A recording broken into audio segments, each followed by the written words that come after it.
3 কেজির জায়গায় 2.5 কেজি দিবে। 2.5 কেজিতে 2টা ছাঁচ করেছে সোনার ছাঁচ করে, মনে করে ঝালাই এই কুমড়াটা ভরে দিয়ে ওটা ঝালাই করে দেখো তো দিয়েছে। নীলটাতে। ঝালাই যখন করে দিয়েছে, ও কি না আর না দেখতে না হবে? না, টলিতে আছে।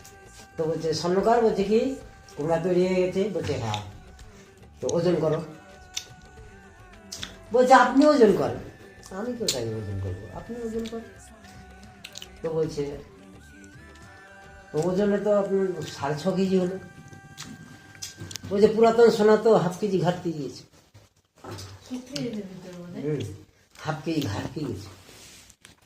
ঠিক আছে, তখন ওই সোনার কুমড়া গড়াতে লাগলো আর ঢোল ঘোষণা করতে লাগলো যে কেউ যদি এই জিনিস দেখাতে পারে তাকে আমি অর্ধেক রাশনপতি উপহার দেব, আর এই কুমড়াটা সে ধরবে।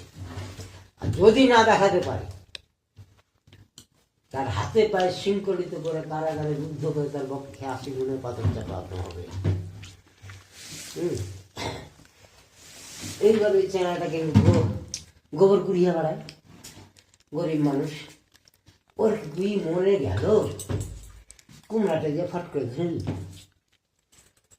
না খেয়ে তো মরছি, রাজার কাছে যেই মরবো।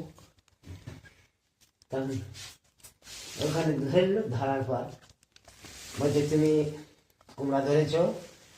ওকে সাথে সাথে নিয়ে চলে গেছে রাজার কাছে। কুমড়া ধরেছ? বলছে হ্যাঁ। এই জিনিস দেখাতে পারবা? বলছে হ্যাঁ। দেখাতে পারবা? বলছে হ্যাঁ। কবে দেখাবা?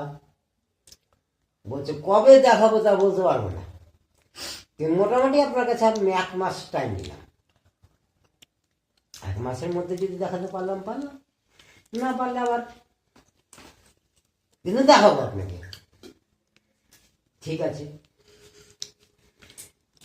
বলতে যত আমি যদি না দেখাতে পারি তাহলে আপনার রাজ্যে আর ফিরে আসবে না।